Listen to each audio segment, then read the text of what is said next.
wabarakatuh. Waalaikumsalam warahmatullahi wabarakatuh. Nah, teman-teman, di sini untuk mempersingkat waktu, saya akan menjelaskan materi saya dengan judul Jangan mudah menyebar hoax. Nah, sebelum kita masukin materinya, kita harus ketahui ini apa sih hoax itu?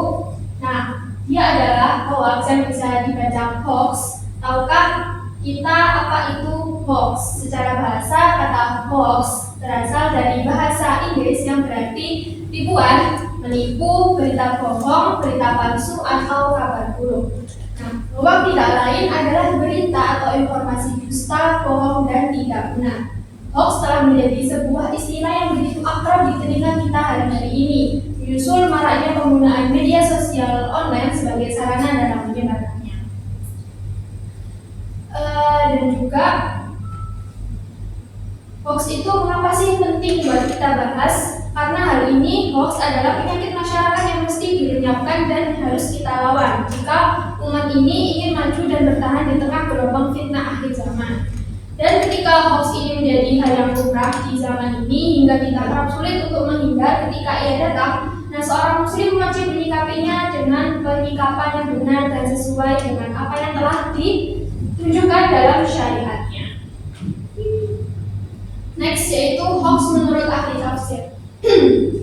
Ibnu Qayyim al-Jauziyah rahimahullah berkata, nah dari ayat yang menurut tentang hoax itu dapat mengambil faedah bahwa Allah yaitu Azza wa Jalla tidak memerintahkan menolak berita dari orang fasik dan tidak pula menyuruh untuk mendustakannya, tetapi menolak dia sebagai saksi secara umum. Kita diperintahkan agar meneliti berita yang disampaikannya. Jika ada qanaah yaitu tanda dan bukti bahwa berita yang dibawakannya itu benar, maka boleh mengambil beritanya sekalipun kefasikan yang telah dilakukannya berat. Dan inilah kaidah untuk mengambil riwayat dari orang yang fasik dan persaksiannya. Sebab banyak pula orang fasik yang benar berita dan riwayatnya dan juga persaksiannya, sedangkan kefasikan mereka itu urusan lain. Dan itu ada di tafsir Al-Qayyim Ibnu Al-Qayyim. Next, kita masuki sikap yang baik ketika menerima berita. Nah, yang pertama yaitu ketika berita datang, yang kedua ketika menyampaikan berita, yang ketiga jika terlanjur menyebar hoax. Yang pertama yaitu ketika berita datang. Kita maklumi bersama bahwa berita yang kita dengar dan kita baca tentu saja tidak semuanya benar. Terlebih lagi kita hidup di akhir zaman di mana fitnah, hasud, dan dusta menjadi murah dan biasa seiring dengan masifnya penggunaan perangkat media sosial online sebagaimanapun yang telah disebutkan di awal tulisan ini tadi. Dan seorang muslim wajib menyikapinya dengan cara yang benar dengan adab-adab sebagai berikut. Yang pertama, kita menyikapi dengan tidak semua berita harus kita dengar dan kita baca. Khususnya berita yang membahas aib dan membahayakan pikiran, berita atau informasi yang tidak memiliki faedah, apalagi yang mengandung ghibah dan fitnah, hendaknya tidak dibaca dan dijadikan sebagai sumber referensi. Yang kedua yaitu tidak terburu-buru dalam menanggapi berita atau informasi. Akan tetapi diperlukan terbayun dan perlahan, yaitu pelan-pelan dalam menelusurinya. Rasulullah bersabda, perlahan yaitu pelan-pelan itu dari Allah, sedangkan terburu-buru itu dari setan. Nah, sudah disahihkan oleh Al-Albani. Dan Syekh Shalih Fauzan Hafizullah berkata, hendaknya kita pelan-pelan dalam menanggapi suatu perkataan, tidak terburu-buru, tidak tergesa-gesa menghukumi orang, hendaknya tabayun yaitu pelan-pelan sebagaimana firman Allah dalam Azza wa Jalla dalam surat Al-Hujurat ayat 6 dan An-Nisa ayat 94. Selanjutnya yaitu waspadalah terhadap pertanyaan yang memancing. Karena tidak semua penanya itu bermaksud baik kepada yang ditanya, terutama ketika menghubungi seseorang. Oleh karena itu, tidak semua pertanyaan harus dijawab. Bahkan menjawab "saya tidak tahu" itu adalah separuh dari ilmu. Terus yang keempat yaitu waspada mendengar berita yang disebarkan oleh pihak yang berprasangka buruk, termasuk dari pihak yang memang dikenal gemar menggibah dan menyebar fitnah. Allah Azza wa Jalla memerintahkan kita agar berbaik sangka dan menjauhi buruk sangka. Jauhilah dirimu dari persangkaan, karena sesungguhnya persangkaan itu sedusta-dustanya perkataan. Hadis riwayat Bukhari. Dalam Sunan Abu Dawud dan sanad yang berkata, seburuk-buruknya kebiasaan seseorang adalah menjadikan perkataan, yaitu persangkaan mereka, sebagai kendaraannya. Dan terakhir yaitu adalah waspadalah dari berita orang yang mengumbar lisannya tanpa ilmu dan tidak takut bersalah. Seorang muslim hendaknya tidak membicarakan sesuatu yang tidak tahu perkaranya, karena Allah Azza wa Jalla yaitu mengancam orang yang berbuat dan berbicara tanpa ilmu. Nah, surat Al-Isra ayat 36 dan surat Al-A'raf ayat 33. Next, selanjutnya yaitu ketika menyampaikan berita.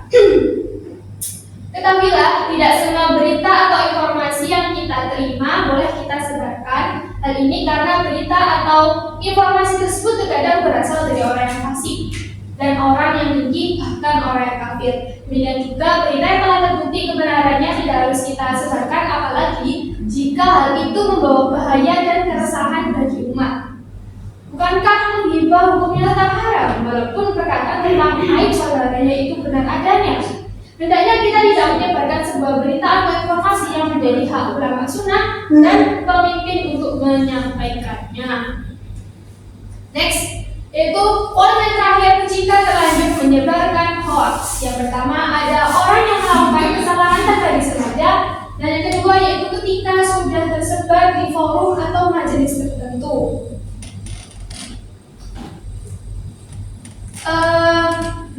Sebentar. Jadi yang pertama yaitu orang yang melakukan kesalahan tanpa disengaja.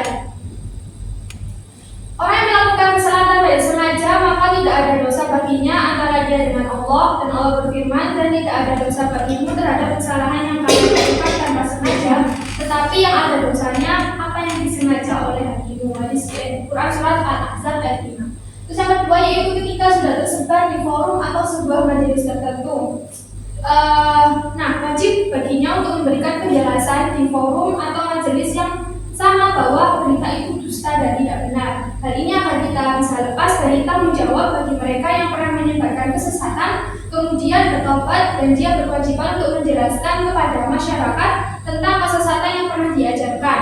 Beberapa ulama mencontohkan hal ini, dan beberapa ulama yang bertobat dari kesesatan mereka mengarang buku yang membantah pendapat lamanya. Di antaranya yaitu Abu Al-Hasan Al-Asy'ari. Setelah beliau taubat dari akidah Kulabiyah, dan beliau menulis beberapa buku sebagai bantahan untuk akidah yang mengadakan perbaikan dan menerangkan yang lama. Dan Allah berfirman, kecuali mereka yang telah taubat dan mengadakan perbaikan dan menerangkan kebenaran, maka terhadap mereka itulah aku menerima taubatnya, dan akulah yang maha menerima taubat lagi maha penyayang, dalam surat Al-Baqarah ayat 160. Dan yang terakhir yaitu kesimpulan. Kesimpulan dari materi yang tadi saya sampaikan yaitu jangan mudah menyebar hoax, yaitu oleh karena itu sebelum menyebarkan pastikan berita itu benar, dan hentikan kebiasaan buruk mudah menyebarkan berita. Jangan sampai kita menjadi pendusta hanya karena itu menyebarkan berita dusta di tengah manusia. Wallahu a'lam. Sekian dari materi saya hari ini. Mohon maaf dari kesalahan kata. Wassalamualaikum warahmatullahi wabarakatuh. Waalaikumsalam warahmatullahi wabarakatuh.